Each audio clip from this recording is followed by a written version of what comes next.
Natanggap mo na ba ang gift ni God para sa iyo? Tara, alamin natin kung natanggap mo na. Para masagot ang katanungan nating iyon, dapat malaman natin ang apat na bagay. Una, ano nga ba ang gift ni Lord na gusto niyang matanggap ng lahat ng tao? Short answer, eternal life or buhay na walang hanggan. Makikita natin dito sa Romans 6:23b, sabi, "But the gift of God is eternal life in Christ Jesus our Lord." Gift of God. Regalo lang yung eternal life. Ganda, di ba? Gusto niyang ibigay sa atin kasi gift is libre. Siya ang nagbayad. Pangalawa, bakit gusto niya akong bigyan ng gift of eternal life? Unang-una, dahil lahat tayo ay nagkasala except si Lord Jesus Christ. Kasi fully God siya at fully human at the same time. Sabi dito sa Romans 3:23, "For all have sinned and fall short of the glory of God." Kita? Sabi mismo ng Bible, hindi nagsisinungaling. Lahat ng tao mula kay Adan hanggang sa last na tao ay lahat nagkasala. Sabi dito, lahat ay nag-fall short of the glory of God. Meaning, yung standard dito is perfection kasi nag-fall short tayo sa glory ni God. Ano ba yung glory ni God? Yung perfection. Kaya wala talagang makakaatim nun. Bad news, sabi rin ng Romans 6:23a, "For the wages of sin is death." So lahat tayo nagkasala at ang kasalanan, ang kabayaran nito ay kamatayan. Ibig sabihin, hindi lang tayo mamamatay ng physical, kundi sa eternity. So we are automatically na-condemn into hell dahil nagkasala tayo. So pangalawang reason is dahil will ni Lord na lahat ay maligtas. Sabi dito sa 1 Timothy 2:4, "Who desires all men to be saved and come to the knowledge of the truth." So si God, dinidesire niya o winuwill niya, gusto niya na lahat ng tao ay masalba. Ano ba yung truth na ito? Ito ay si Lord God na nagkatawang tao, yun si Jesus Christ, nabuhay siya ng tuwid, walang kasalanan at binigay niya yung buhay niya kapalit sa atin. Sinacrifice niya yung buhay niya sa cross, binigay niya yung dugo niya para sa lahat ng kasalanan ng sanlibutan noon, ngayon at magpakailanman. Binury siya at nag-resurrect after 3 days. Yun yung katotohanan. Yun yung good news. Ibig sabihin, yun yung gospel. Pangatlong dahilan naman is dahil mahal na mahal ka niya. Sabi dito sa John 3:16, "For God so loved the world." So love, ibig sabihin mahal na mahal na mahal na mahal ka niya. Sanlibutan, pero gawin nating personal, pati ikaw.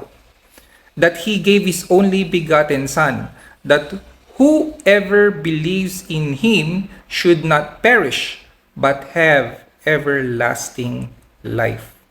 Kita? Mahal na mahal ka niya. Kaya gusto ka niyang bigyan ng regalo dahil nagkasala ka. Siya lang ang makakapagbigay nitong eternal life na to. Pangatlong tanong, ano ang binayad niya sa gift na to? Makikita natin dito sa 1 Peter 1:18-19, sabi niya, "Knowing that you were not redeemed with corruptible things like silver or gold from your aimless conduct received by tradition from your fathers, but with the precious blood of Christ, as of a lamb without blemish and without spot." Ibig sabihin, ang binayad niya para masalba ka ay yung kanyang dugo. Yung shined niya na blood dun sa cross, nung namatay siya sa cross. Sobrang precious yun, mga kapatid. Alam niyo ba kung bakit? Create niya ang universe sa pamamagitan lang ng kanyang salita. Ang dali, di ba? By His word only. Pero para ma-redeem tayo, para mapatawad tayo ng lahat ng kasalanan natin kasi nga papunta tayo diretso sa impyerno, kailangan ang Diyos mismo ay magkatawang tao at ibigay niya yung buhay niya, ang kanyang dugo. Mamatay siya para sa lahat ng kasalanan ng sanlibutan. Di ba? Ganun niya tayo kamahal. Sabi din dito sa Romans 3:24 to 25a, being justified freely by His grace, through the redemption that is in Christ Jesus, whom God set forth as a propitiation by His blood through faith to demonstrate His righteousness. Justified freely tayo, libre lang yung justification natin, yung pagkawalang sala natin sa lahat ng kasalanan natin. Paano? Sa blood ni Jesus. Yun yung propitiation. Ibig sabihin, yun yung mag-aapis sa sobrang ubod na galit ni Lord dahil sa kasalanan. Thank you, Lord. Grasya lang to, sabi. Grasya. Grasya is natanggap mo pero hindi mo karapat-dapat na matanggap kasi hindi mo pinagtrabahuan. Wala sa'yo. So, kailangan nating i-appropriate yon yung ginawa niya para sa atin, di ba? Kaya yung pang-apat na tanong natin is, ano ang kailangan kong gawin para tanggapin ang gift ni God sa akin? Or yung eternal life na binibigay niya? Paano ko tanggapin? Sabi sa John 3:36, he who believes in the Son has everlasting life. And he who does not believe the Son shall not see life, but the wrath of God abides on him. Isa lang ang condition, mga kapatid. Sabi dito, kailangan mong manampalataya, mag-believe, magkaroon ng faith, mag-trust kay Jesus Christ para magkaroon ka ng everlasting life. Dahil kung hindi, sabi dito, hindi mo makikita yung life na yon. And yung wrath ni God, yung ubod na galit ni God ay nasa'yo. Sabi rin dito sa Ephesians 2:8-9, for by grace you have been saved through faith, and that not of yourselves. It is the gift of God, not of works, lest anyone should boast. Grasya lang to, di ba? Binigay lang ito ni Lord para sa atin, pero hindi natin karapat dapat na matanggap. Paano? Through faith, di ba? Faith, trust, believe, iisa lang yon. And that not of yourselves, wala sa atin. It is the gift of God, di ba? Regalo lang. Libre lang yun. Free yung gift. Not of works. Bakit? Kasi kung meron tayong pwedeng idagdag na righteousness natin, hindi na siya gift.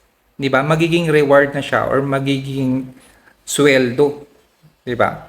Lest anyone should boast. Kasi kung meron kang pwedeng idagdag sa kanyang grasya, sa kanyang gift, ibig sabihin, pwede kang magmayabang. Sabihin mo, oh, ginawa ko to kaya nakapunta ako ng langit. No, mga kapatid, sabi, gift lang ito, di God. Yung salvation or eternal life. Sabi rin sa Ephesians 1:13-14, in Him you also trusted. Nag-trust kayo kay Lord Jesus Christ. After you heard the word of truth, di ba? Yung katotohanan, the gospel of your salvation. Yung katotohanan na ito ay yung good news, yung gospel ng inyong salvation. In whom also having believed, di ba? Isa lang yung condition natin para ma-save. Nanampalataya tayo, nag-believe tayo, nag-trust tayo, nagkaroon tayo ng faith kay Lord Jesus Christ. You were sealed with the Holy Spirit of promise, who is the guarantee of our inheritance until the redemption of the purchased possession to the praise of His glory. So once na nag-trust ka kay Lord Jesus Christ sa ginawa niya para sa'yo, na namatay nga siya at nabuhay muli after 3 days, para sa lahat ng kasalanan mo, past, present, and future, ibig sabihin, mananahan ang Holy Spirit sa'yo, seselyohan ka niya, hindi niya kanya papakawalan. Until, sabi niya, kasi guarantee daw siya, until makuha natin yung inheritance natin. Ibig sabihin, hanggang mabigyan tayo ng glorified body. So sabi rin dito sa 1 John 5:13, these things I have written to you who believe in the name of the Son of God, that you may know that you have eternal life, and that you may continue to believe in the name of the Son of God. Yan, mga kapatid. Sabi dito sa Bible, ngayon pa lang pwede mo nang malaman na meron kang eternal life. Sabi niya, may know. Ibig sabihin, dapat alam mo na dahil nanampalataya ka kay Lord Jesus Christ, nag-trust ka sa Kanya at sa ginawa niya para sa iyo, meron kang eternal life ngayon pa lang. I hope naintindihan nyo yung regalo na gustong ibigay ni Lord sa inyo. Natanggap nyo na po ba? Meron na ba kayong eternal life? Mag-trust na po kayo kay Lord Jesus Christ sa ginawa niya, yung finished work na ginawa niya sa inyo. And kung nagawa nyo na to, ayan, you can be confident na pwede mong sabihin sa ibang tao at sa sarili mo na meron ka ng eternal life. Hindi dahil sa sarili mo, hindi dahil sa righteousness mo, kundi sa righteousness niya na natanggap mo lang. Gift lang yon nung nanampalataya ka sa Kanya. Sa muli mga kapatid, God bless you all always. And kita-kita po tayo sa heaven.